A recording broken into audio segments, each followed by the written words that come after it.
Զվարթնոց օդանավակայանից երկաթե թռչուն ուղևորվում է Մոսկվա։ Հենց այս պահից օդանավի թռիչքը Աշոտ Գրիգորյանի մոնիտորին է։ Ավագ կարգավորն օդանավի ուղին կհսկի, մինչև այն դուրս գա Հայաստանի օդային տարածքից։ Մինչև Հայաստանի տարածքից դուրս գա, հետո կաշխատի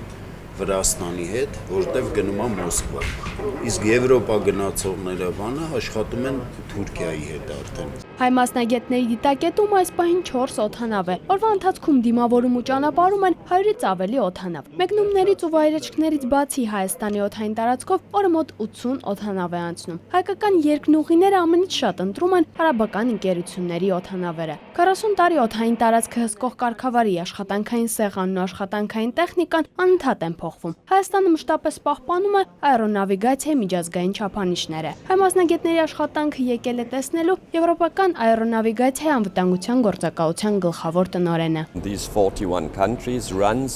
Մեր կազմակերպության անդամ 41 երկրների օդային տարածքով օրը 30,000 չվերթ է իրականացվում։ Այս տարի թիվն էականորեն կաճի, հատկապես կավելանան չվերթերը ասիական երկրներից։ Այս առումով Հայաստանը կարևոր օդային տարածք է դառնալու մեզ համար եւ աշխատելու ենք արդիականացնել եւ ընդհանուր չափանիշներին համահունչ դարձնել նավիգացիոն համակարգը։